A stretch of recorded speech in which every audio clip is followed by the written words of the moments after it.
परमपिता परमात्मा के मुख्य नाम ओम का उच्चारण करते हैं। ओम।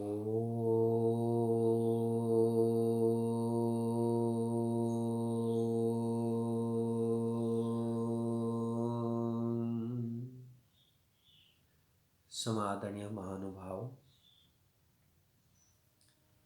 हम परमपिता परमात्मा के स्तुति प्रार्थना के विषय में विचार किए हैं। आज ईश्वर की उपासना क्या होता है उस विषय को हम विचार करेंगे।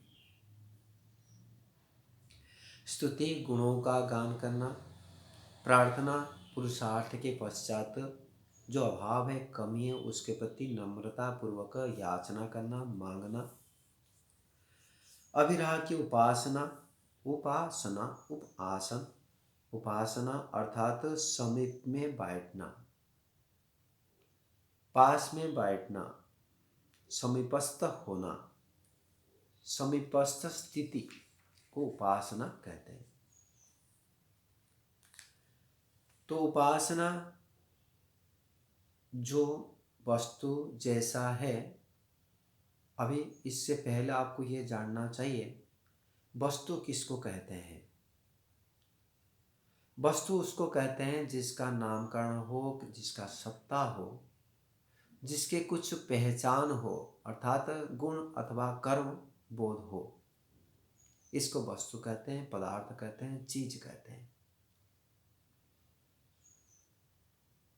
तो जो वस्तु एक सत्ता है, जैसे कि कोई पुस्तक है, कोई मोबाइल है, कुछ भी आप ले लें, वो वस्तु है इसीलिए कि उसका नामकरण है, वो सत्ता है उसका, और उनके गुण है, उसका आकार है, उसका रूप है, उसका कार्य है, पहचान है।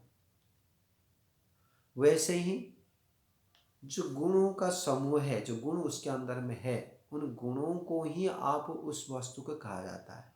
जैसे आपको यहाँ पर बताया गया कि बर के पेड़, तो बर के पेड़ में आपको दिखाई दिया अभी पत्ते हैं, ऐसे इतने पत्ते होता है, उसका मूल ऐसे होता है, जड़ ऐसे होता है। ये सारे हम मन में एक कैरेक्टर जानकारियाँ रख रहे हैं।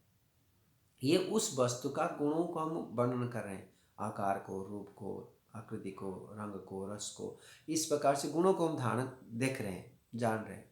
वही वो वस्तु है। किसी वस्तु का जो बोध किया जाता है, उन गुणों का, उनका जानकारियों को लेते हुए उसको समूहित अवयवी रूप में जो बोध किया जाता है, वो वस्तु का प्रत्यक्ष होता है। अग्नि कहते ही आपको लगता है कि मुझे ये जिसमें उष्णता हो, गर्मी हो, जिसमें प्रकाश हो, तो उसको हमने अग्नि कहते हैं।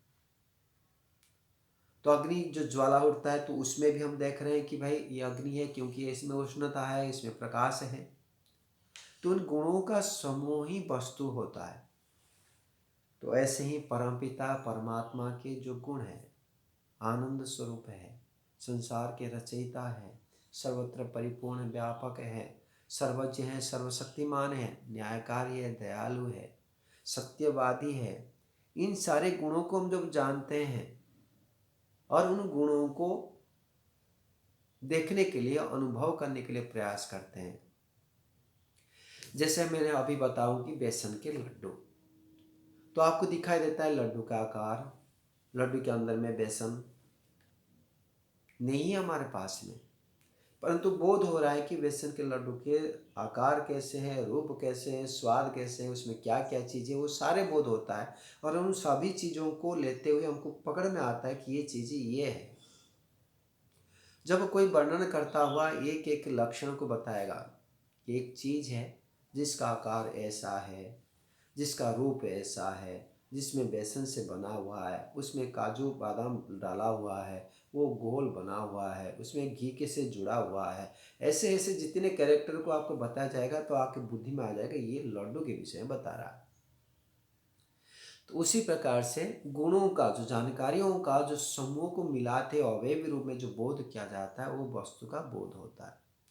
तो परमपिता परमात्मा वैसे की सत्ता ही है जैसे लड्डू है, जैसे कोई भी पदार्थ में जो गुणों को जाना जाता है, उसी प्रकार से ईश्वर भी एक वस्तु है, सत्ता है, जिसमें अनंत गुण विद्यमान है।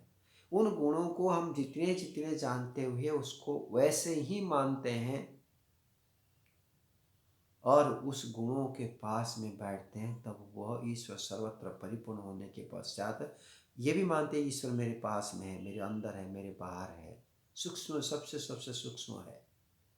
ऐसे ही ईश्वर एक ही सत्ता है जो हर अवयव के अंदर में भी है और बाहर में भी है। हमारे आत्मा के अंदर में भी है, बाहर में भी है, अत्यंत पास में है और वह चेतन है, सब कुछ समझता है, जानता है। वैसे सत्ता ईश्वर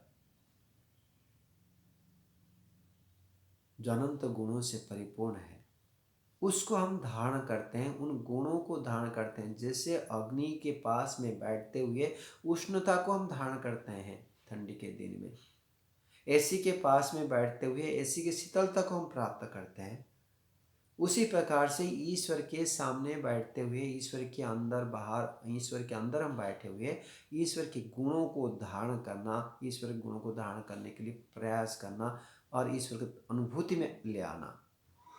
पहले प्रयास जो किया जाता है वो अलग विषय है, और प्रयास से परिणाम से जो प्राप्त होता है उसको कहेंगे उपासना।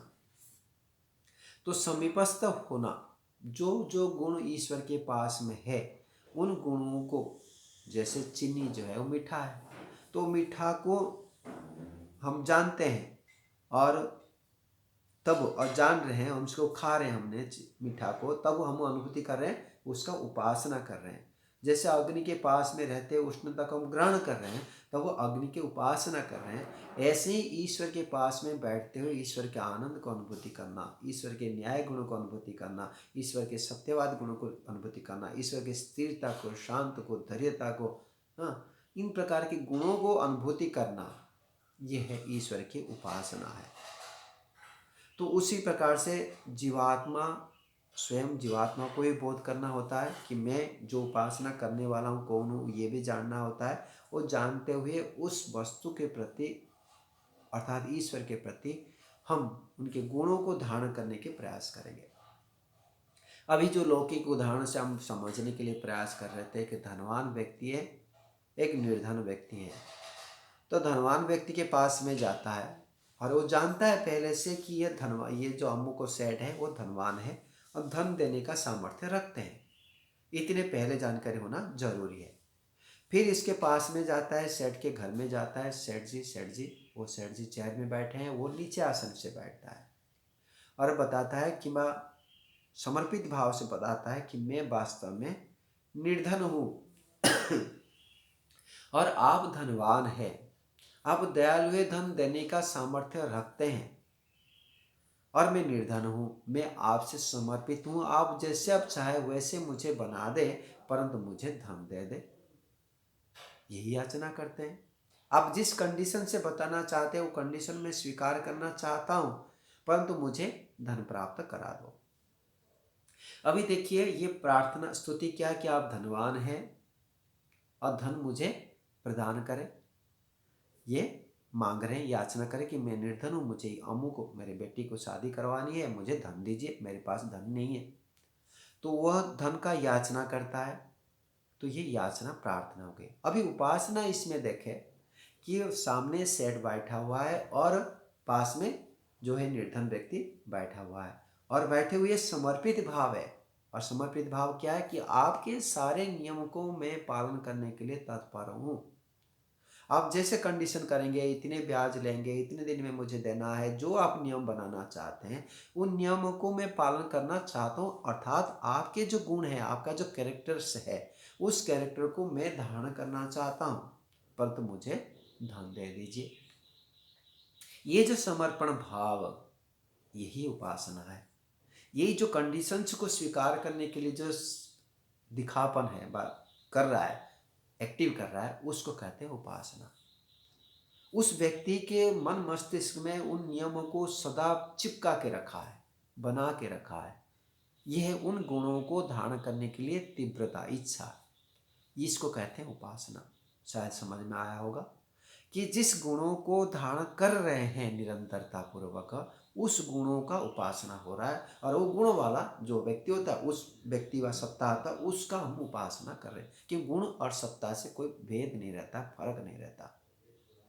तो उसी प्रकार से यदि परमपिता परमात्मा की हम उपासना करते हैं, तो उपासना इस करने से पहले हमको ये जानना जरूरी है कि ईश्वर कैसा है, कहाँ पर है, क्या करते हैं। पहले है, फिर कैसा है, और जो मैं चाहता हूँ वो उनके पास में है कि नहीं है। फिर हम याचना करते हैं, प्रभु मुझे दीजिए। और जो देने के और लेने के जो संबंध जुड़ा हुआ है समर्पण भाव से, वही संबंध का नाम है उपासना।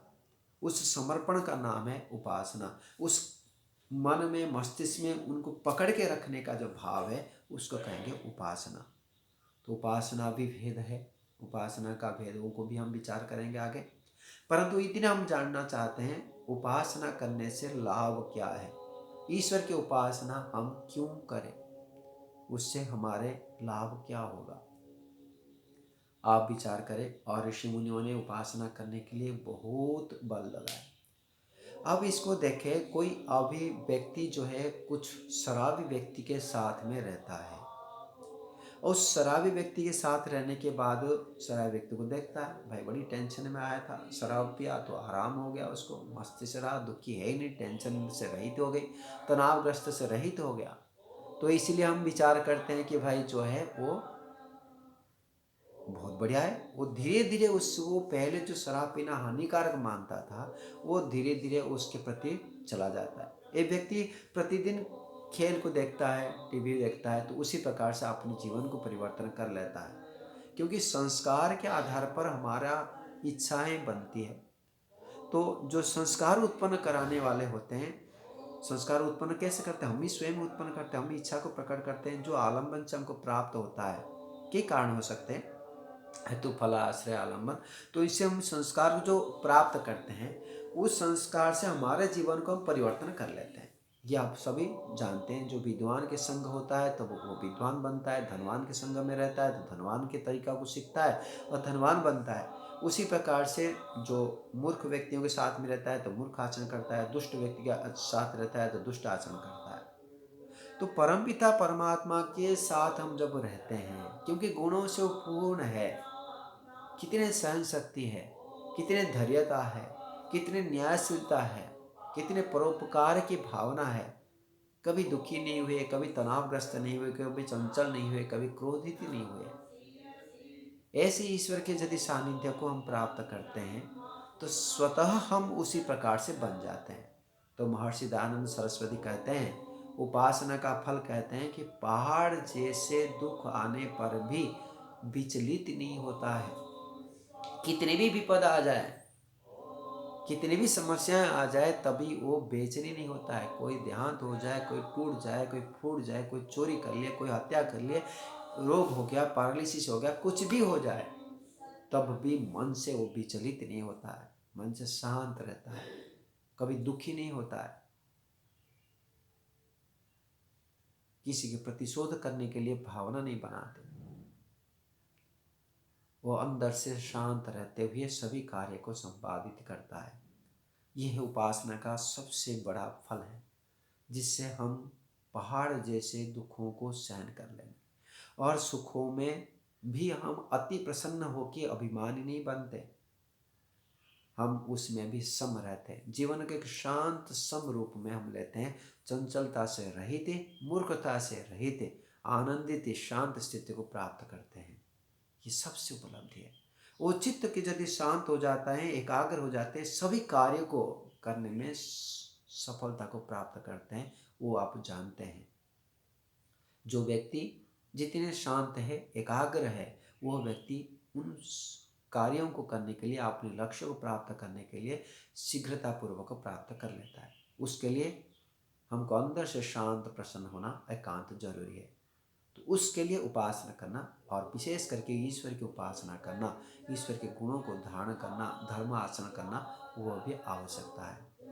तो इसलिए हम ईश्वर से प्रार्थना करेंगे और प्रार्थना के साथ साथ ईश्वर की सानिध्यता को पकड़ के रखेंगे। इसका हम क्रियात्मक रूप में भी सिखाने के प्रयास करेंगे। पहले आपको जानकारी हो कि स्तुति किसको कहते हैं, प्रार्थना किसको कहते हैं, उपासना किसको कहते हैं, फिर मंत्र के आधार पर कैसे किया जाता है, फिर किस प्रकार से इसका विधियाँ है, वो क्रम से हम धीरे धीरे सीखने को प्रयास करेंगे। आप धैर्य रखें और जितने जितने सुनते हैं उसको आप आचरण में लाने के लिए प्रयास करते रहिए। और जो भी शंका हो, हमारे व्यक्तिगत जो मोबाइल है उसमें आप संपर्क करते हुए सूचना लिख सकते हैं, शंका पूछ सकते हैं। आप आगे बढ़े, ये हमारी कामना है, हमारा ये ध्येय है। इतने आशा रखते हुए और ईश्वर से प्रार्थना करते हैं प्रभु हमको शक्ति सामर्थ्य प्रदान करें, जो हम सभी मिलकर एक दूसरे के सहयोग से आगे बढ़ सके।